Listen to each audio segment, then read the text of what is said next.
Hello friends, আজকে দেখো topic সমকোণী ত্রিভুজের সার্কামরেডিয়াস বের করা।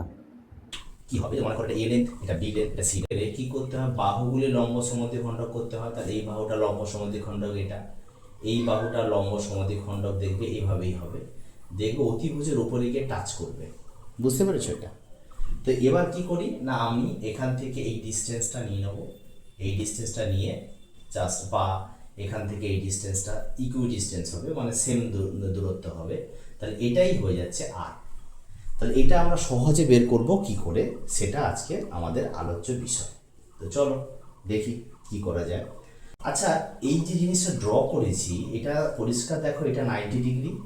তাহলে যখন আমি লম্ব সমদ্বিখণ্ড টানবো সেটাও 90, এখানেও টেনেছি এটাও 90। তাহলে অবভিয়াসলি এটা 90 হবে, কারণ একটা চতুর্ভুজের চারটি কোণের যোগফল 360 হয়, তার মধ্যে তিনটে তুমি পেয়ে গেছো। তাহলে এটা তো অলরেডি 90 হবেই হবে, তাই না? তার ফলে যদি আমি এটা নাম দিয়ে দিই পি, এটা নাম দিয়ে দিই কিউ, আর এটা নাম দিয়ে দিই আর, এই সিটা কিন্তু লেন্থ, বুঝতে পেরেছো?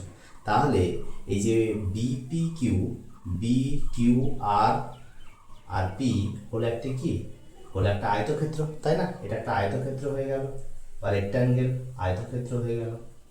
ব্যাস, যদি এটা আয়তক্ষেত্র হয় তাহলে দেখো, এইটা যেটা টেনেছিলাম এটা তার কি হয়ে যাবে, কর্ণ হয়ে যাবে না?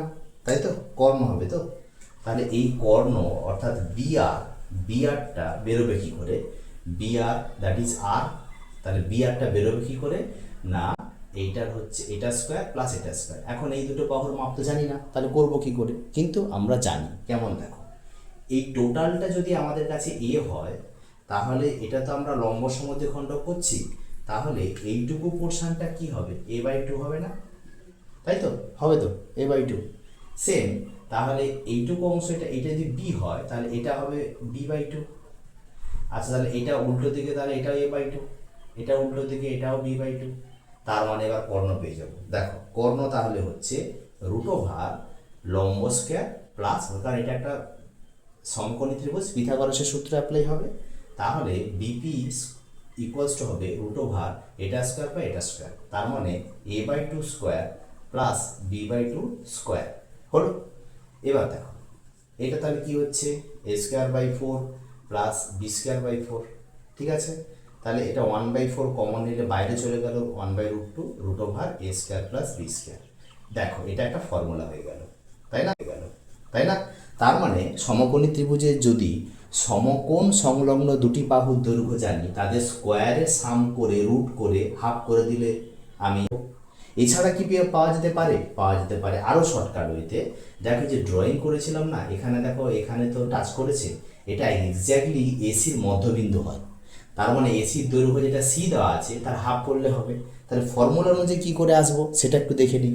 দেখো, এইখানে হাফ, আচ্ছা দেখো তো, এটা সমান লেখা যায় রুট ওভার সি স্কোয়ার। এখন বলবে কেন স্যার, তাই তো, কিন্তু তোমরা জানো। দেখো, জাস্ট একটু বিষয়টাকে মনে করে নাও। এটা যদি একটা সমকোণী ত্রিভুজ হয়, তাহলে এটার মান এ, এই বাহুটার মাপ, সমকোণ সহ দুটি বাহু এ আর বি দেওয়া আছে।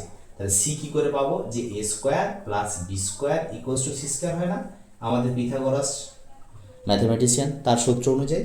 তার মানে এটার পরিবর্তে আমি জাস্ট এই যে ভ্যালুটা আমি এখানে রিপ্লেস করে দিয়েছি। দেখো, এই দেখো আমাদের আর একটা ফর্মুলা তৈরি হয়ে গেল। তাহলে এটা রুট ওভার আছে, তাহলে স্কোয়ার রুট তুলে দিলাম, তাহলে সি হয়ে যাবে। তাহলে এইটাই হচ্ছে হাইপোটেনাস, তাই না? Hypotenuse by two. Subscribe to iMath with Soman on YouTube and Facebook.